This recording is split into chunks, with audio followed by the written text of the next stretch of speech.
Last class हमने sp3 hybridisation discuss किया था, आपको ध्यान में होगा तो। sp3 हाइब्रिडाइजेशन में टेबल बोला था आपको बनाने के लिए, ध्यान में है? अगर कोई मॉलिक्यूल मैं दूं आपको और बोलो कि इसका हाइब्रिडाइजेशन बताओ Bf4 माइनस, तो रूल 1 से रूल 6 के हिसाब से और स्टेप 1 2 3 तीन स्टेप्स थे, याद है? बहुत शुरू से सीखते आ रहे हैं। क्या होगा इसका हाइब्रिडाइजेशन, बता सकते हो? पहले तो रूल के हिसाब से जाओ, क्या होगा हाइब्रिडाइजेशन बताओ। कौन सेंट्रल आइटम है, कौन साइड आइटम है, और 4 फ्लोरीन साइड में रख दें। जनरली मैंने रूल में बोला नेगेटिव कहाँ पे होगा? अगर साइड आइटम हेलोजन हाइड्रोजन होता है तो नेगेटिव उस पर नहीं होता, नेगेटिव यहीं पे होगा, राइट? पक्का? अच्छा, साइड आइटम हेलोजन होता है तो सिंगल बॉन्ड से जोड़ते हैं। हाँ, बोरोन की वैलेंस इलेक्ट्रॉन कितनी है? 3। एक नेगेटिव है तो 4 हो गए ना, चारों शेयर हो गए।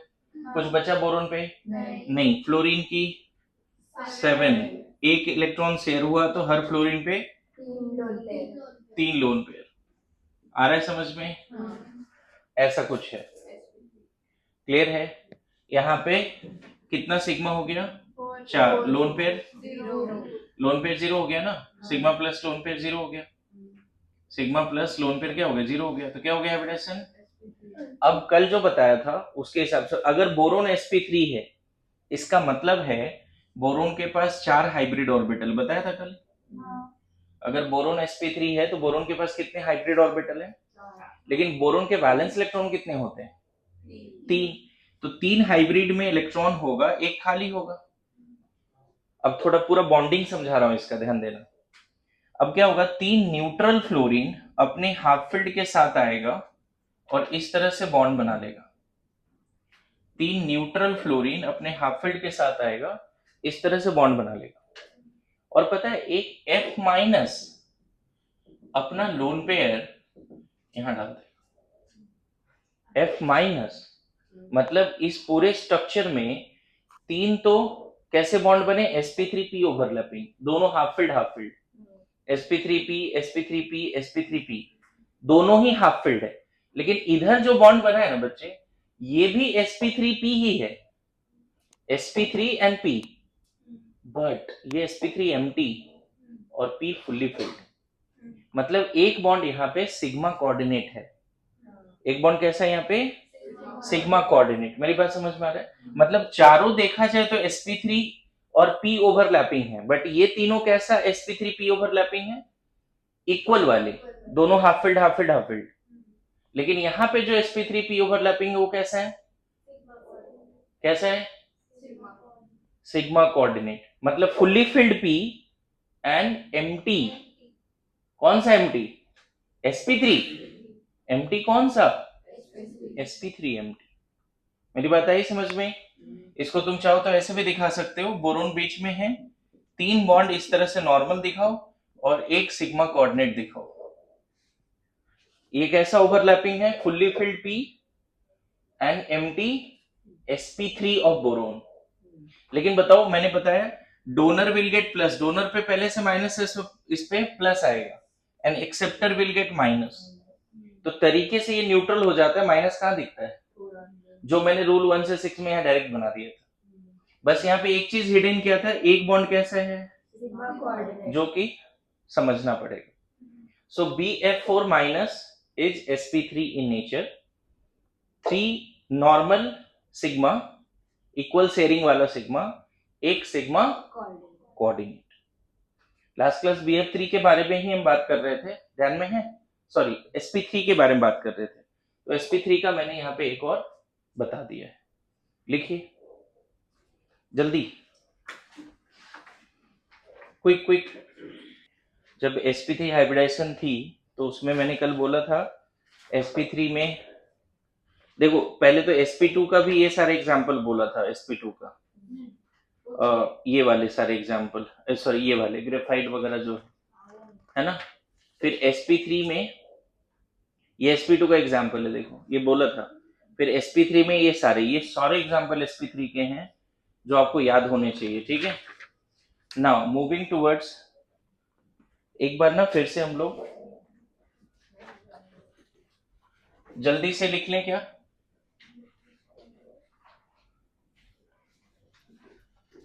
देखो तीन जो रिमेनिंग हाइब्रिडाइजेशन है एक साथ बता देता हूँ, है ना। पहला है सॉरी, ये शायद फिफ्थ है या फोर्थ है, sp2 sp3, तो फोर्थ है, ठीक है। sp3d, सब लोग ध्यान देना, sp3d में क्या होता है, थोड़ा फास्ट पढ़ेंगे क्योंकि कंसेप्ट समझ में आ चुका है। सेंट्रल एटम का ns, npx, npy, npz और ndz², ये क्वेश्चन बार बार आ सकता है और आया भी है कि sp3d में कौन सा d, d के 5 होते हैं ना, dx², y², dz², ये दोनों एक्सियल हैं। याद है, d के 5 में से 2 एक्सियल हैं। क्या मैं फिर से डायग्राम बना दूं डी सबसेल का पांचों? आ रहा है समझ में? पीरियोडिक में बताया था, पीरियोडिक बोल रहा हूँ, एटॉमिक स्ट्रक्चर में बताया था, है ना। तो इसका शेप कैसा बच्चे, ये ऐसा है, ये ऐसा है, ये y एक्सिस, ये z एक्सिस, ये z एक्सिस, ऐसा दिख रहा है, ऐसा है। ये सब आपस में क्या होगा, मिक्स होंगे। कितने हाइब्रिड बनेंगे फिर? 5 हाइब्रिड बनेंगे, सब एक जैसा दिखेगा। यहाँ पे ध्यान रखना, 2 हाइब्रिड थोड़ा सा लॉन्गर दिखता है, 3 हाइब्रिड एक जैसा, 2 हाइब्रिड थोड़ा लॉन्गर, सब एग्जैक्टली इक्विवेलेंट नहीं है, जस्ट स्लाइटली। और ये स्पेस में कैसे बढ़ जाता है, तो जो लॉन्गर वाला है ना वो टॉप और बॉटम पे ऐसे, इसको बोलते हैं हम लोग एक्सियल, इसको क्या बोलते हैं, एक्सियल। और यहाँ पे 3 इस तरह से आ जाएगा जो थोड़ा सा लेस लेंथ का है, दिस इज कॉल्ड sp3d, ये सेफ होगा। तो यहाँ पे एक्चुअल में देखो, सेंट्रल एटम यहाँ पे है, एक ऊपर और नीचे साइड एटम होगा, और यहाँ पे 3 ऐसे होंगे, ऐसा दिख रहा है।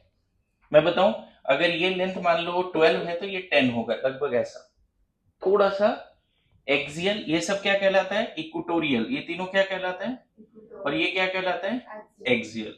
देखो एक ट्रायंगल बन रहा है बीच में, बोलो। और अगर सही से देखोगे तो ऊपर भी एक पिरामिड बन रहा है, देखो, देखा पिरामिड, और नीचे भी एक पिरामिड बन रहा है, देखो, देख रहे हैं। मैं इसको जो है आपको इस तरह से बता देता हूं क्या सेफ है एग्जैक्टली। देखो 3 ऑर्बिटल इस तरह से है, दिख रहा है, 3 ऑर्बिटल कैसा है, समझ में आया सबको, ऐसा 120 पे, यही तीनों एक्सियल सॉरी इक्वेटोरियल है, और एक ऐसा और एक ऐसा है, देखो, this is called triangular bi pyramidal. दिख रहा है, एक ऊपर से पिरामिड बनेगा ऐसे ऐसे, देखो तो एक पिरामिड नीचे बना कि नहीं, ट्रायंगुलर बाई पिरामिडल, दिख रहा है क्या सबको। This is the shape of sp3d। और मैं क्या बोल रहा हूँ, टॉप और बॉटम जो है वो एक्सियल है, और ये तीनों क्या है, इक्वेटोरियल। अब मुझे बताओ, एक्सियल एक्सियल बॉन्ड एंगल कितना, 180, एक्सियल एक्सियल, इक्वेटोरियल इक्वेटोरियल कितना, और एक्सियल इक्वेटोरियल 90 डिग्री के कितने एंगल है, हाउ मच 90 डिग्री एंगल, 1 2 3, और 3 नीचे भी, 3। क्या ये शेप सबको समझ में आया, ट्रायंगुलर बाई पिरामिडल, याद रहेगा। तो इसमें देखो मैं लिख देता हूं, एक्सियल एक्सियल बॉन्ड एंगल कितना है, 180, इक्वेटोरियल इक्वेटोरियल कितना है, 120, और एक्सियल इक्वेटोरियल कितना है, 90 के कितने एंगल हैं, 6। 180 के सिर्फ एक ही एंगल है, और 120 के 3 है। कभी कभी पूछा जाता है कि ट्रायंगुलर बाइपिरामिडल में कितने 90 डिग्री के एंगल है, तो इसका शेप क्या है, triangular bipyramidal, TBP, full form भी लिख सकते हो, triangular bipyramidal. Now I will request everyone कि ये पूरा पेज है ना, देख रहे हो, ट्रायंगुलर बाइपिरामिडल में यहां तक है, यहां तक एज इट इज नोट में चाहिए मेरे को, ठीक है, समझ में आया। ज्यादा टाइम नहीं लेंगे, जल्दी से लिखिए इसको, क्विक क्विक। sp3d, 2 तरह के क्वेश्चन आते हैं, कौन सा d यूज होता है sp3d में, अच्छा, कभी कभी इस फैक्ट पे भी क्वेश्चन आएगा कि ये बॉन्ड थोड़ा लॉन्गर है, जैसे 12 पिकोमीटर ये है तो ये कितना है 10 पिकोमीटर। थोड़ा सा इस तरह से चलता है चीजें। बोलिए, क्या मैं समझा पा रहा हूँ? हाँ। जल्दी लिख, एकदम टाइम वेस्ट मत कर, है ना।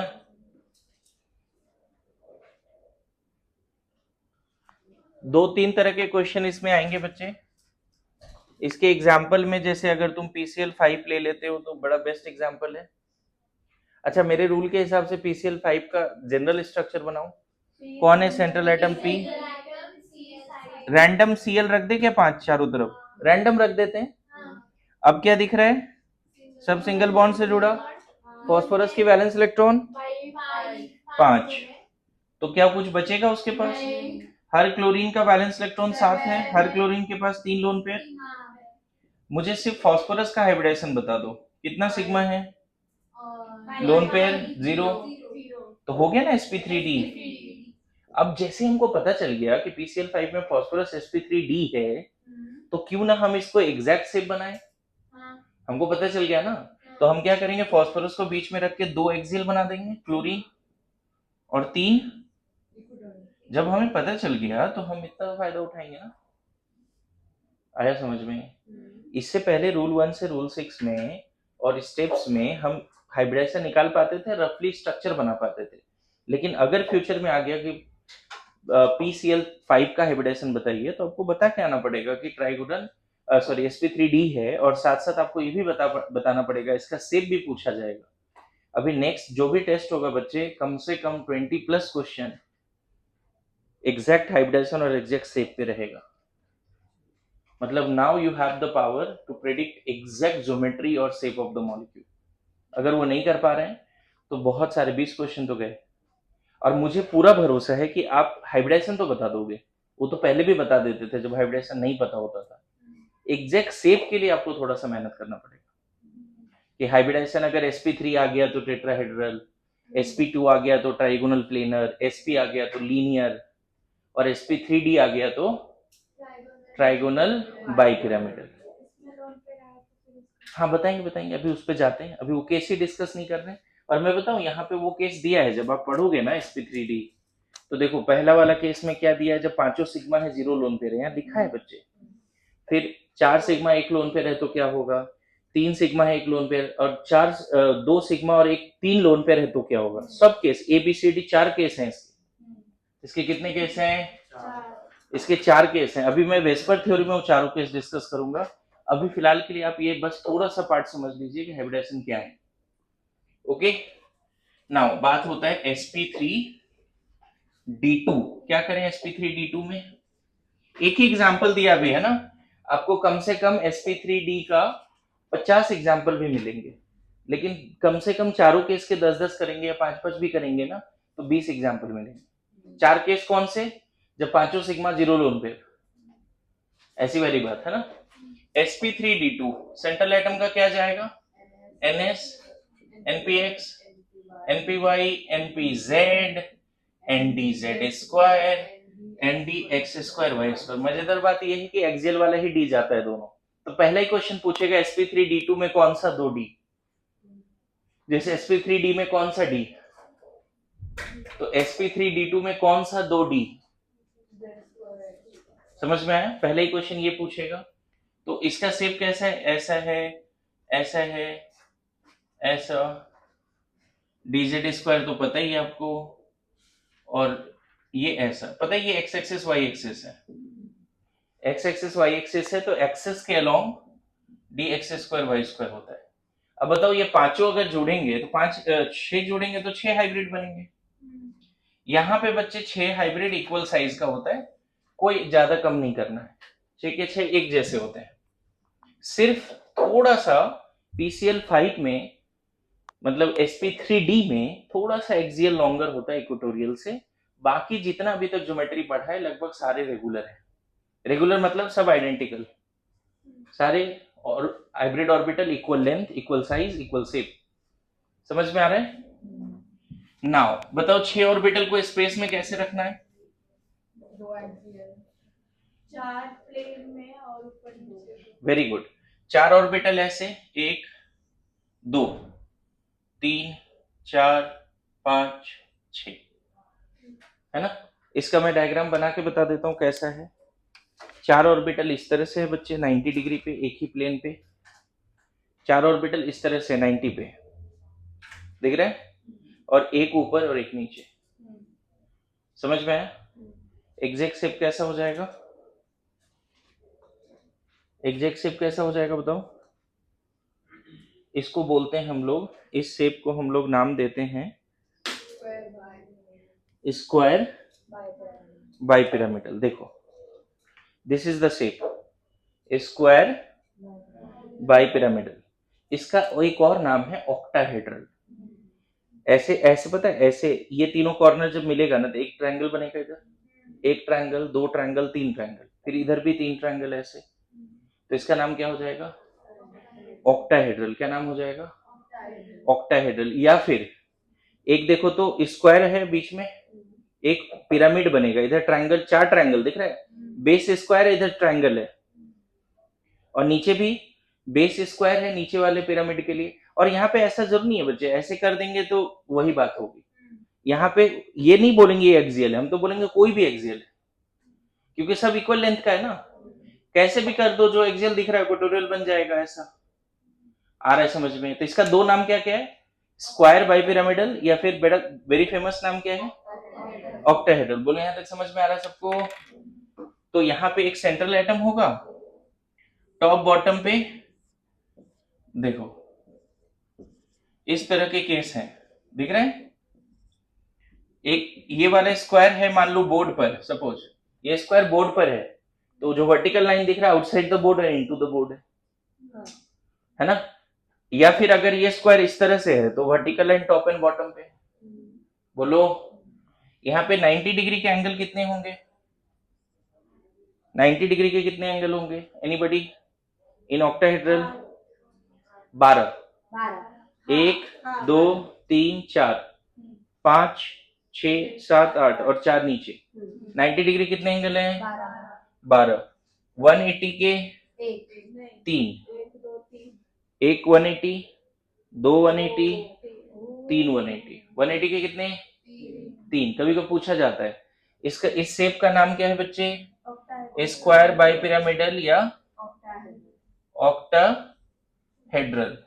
इसका बेस्ट एग्जांपल, चलो मेरे रूल के हिसाब से बताओ, SF6, मेरे रूल के हिसाब से बताओ, सेंट्रल एटम कौन? सब फ्लोरीन ऐसे सिंगल बॉन्ड से जोड़ दे रैंडमली। पहले सारे फ्लोरीन को रैंडमली जोड़ दिया।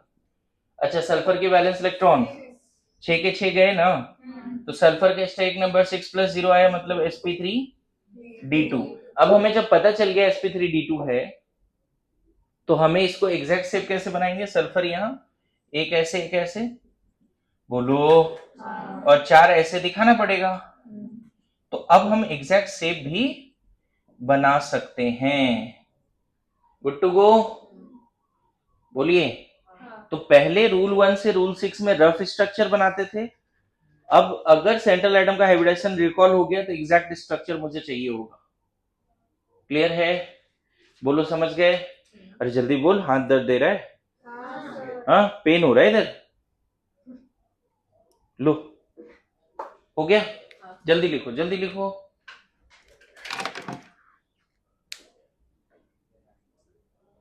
मैं यहाँ पे बता दूं, रेगुलर का मतलब यहाँ पे क्या है, देखो ये लेंथ और ये लेंथ 3D में अलग लेंथ का नहीं होगा। यहाँ दिख रहा होगा अलग है, लेकिन 3D में ये दोनों लेंथ क्या होगा? ये वाली भी बराबर, ये सब भी। आ रहा है समझ में?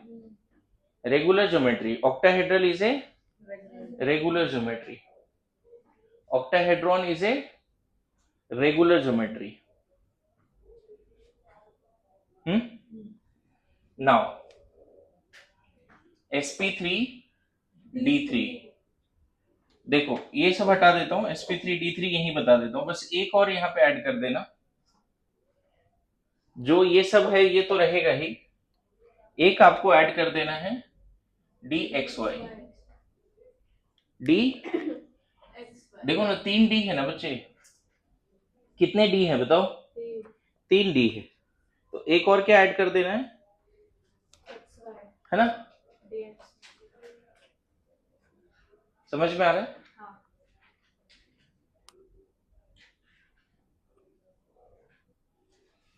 तो यहाँ पे एक ऑर्बिटल एक्स वाई एक्सिस है, तो एक ऐसा वाला ऑर्बिटल ऐड हो जाएगा, देख रहे हैं?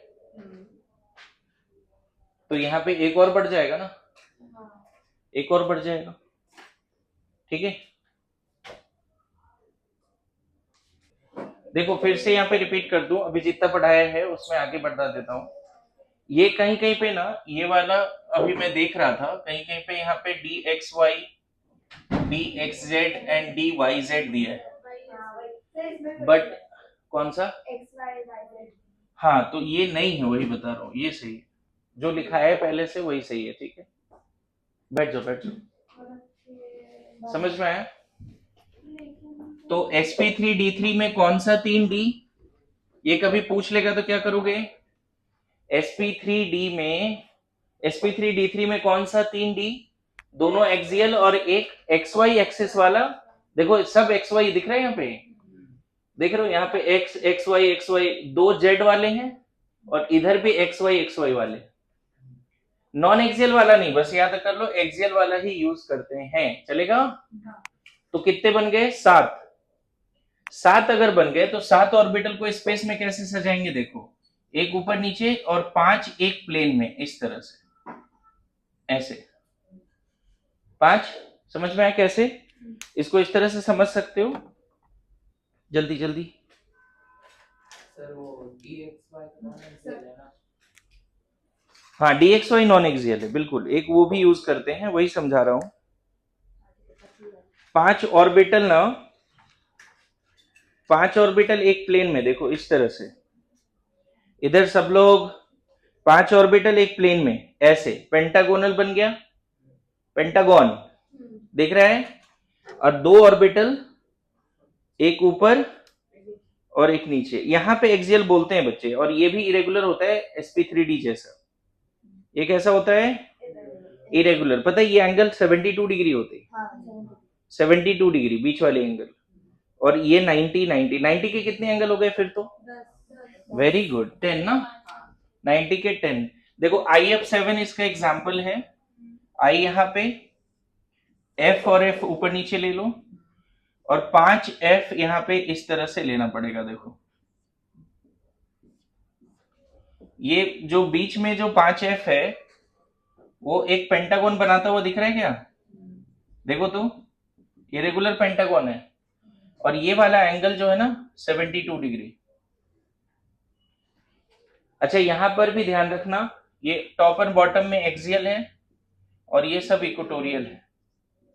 दो लंबे नहीं, यहाँ पे ये वाला लॉन्गर होता है थोड़ा, यहाँ उल्टा है, यहाँ एक्सियल वाला थोड़ा ज्यादा लॉन्गर होता है। अभी वेस्पर थ्योरी में समझाऊंगा, सॉरी इक्वेटोरियल वाला। sp3d में कौन कौन थोड़ा लॉन्गर था? pcl5 में एक्सियल, याद आ रहा है? हाँ। इसमें थोड़ा लॉन्गर ये होगा, ओके? समझ में आया? जैसे अगर ये मान ले 10 है तो ये 11 ऐसा, ओके? ये 10 है तो ये 11, समझ में आया? देख रहे कैसा कैसा शेप है? तो इसका शेप का नाम है पेंटागोनल बाइपिरामिडल। क्या नाम है इसका? पेंटागोनल। देखो बेस में पेंटागन है, एक पिरामिड ऊपर बनेगा, एक पिरामिड नीचे बनेगा, पेंटागोनल बाइपिरामिडल। सबको आया समझ में? बोलिए कौन सा 3D यूज करेंगे? ये भी समझ में आ गया? कौन सा 3D यूज करेंगे? है ना? ज्यादा कुछ नहीं लिखा है बच्चे, लेकिन इतना तो लिखा है, इतना तो लिखना पड़ेगा। ये वाला पार्ट, ये वाला पार्ट लिखना पड़ेगा, ओके? ये याद करो, 2 दिन पहले का होमवर्क था, मंडे का क्लास का या ट्यूसडे का क्लास का, याद है? यहां तक होमवर्क था उस दिन, जो अभी 2 लेक्चर में मैंने कंप्लीट कराया है। आप पढ़ के आते तो थोड़ा ज्यादा अंडरस्टैंडिंग होता, बस इतना, इसलिए दिया था होमवर्क, ठीक है? अरे आ रहा है समझ में? तो इसमें ज्यादा टाइम नहीं लेते, एक एक्स्ट्रा बता देता हूं, D3S भी होता है, यहाँ n-1 D x y n-1 d y z, ये है नहीं सिलेबस में, n-1 डी एक्स जेड और फिर ns, ये सारे यूज होते हैं। और ये टेट्राहेड्रल होता है, लिख के रख लो बस, कहीं नोट में लिख लेना, अलग से मत लिखो। D3S जैसे sp3 होता था ना, ये D3S है और ये टेट्राहेड्रल होता है। इसमें तीनों नॉन एक्सियल वाला दिख रहा है, डी का कौन सा, नॉन एक्सियल, याद रहेगा। IF7 में आयोडीन का हाइब्रिडेशन, IF7 में आयोडीन का हाइब्रिडेशन sp3d3। नाउ जो अब क्लास होने जा रहा है बच्चे, this is one of the very very important class of VSEPR theory, ठीक है, वेरी इंपॉर्टेंट। तो इसको नेक्स्ट लेक्चर में करते हैं।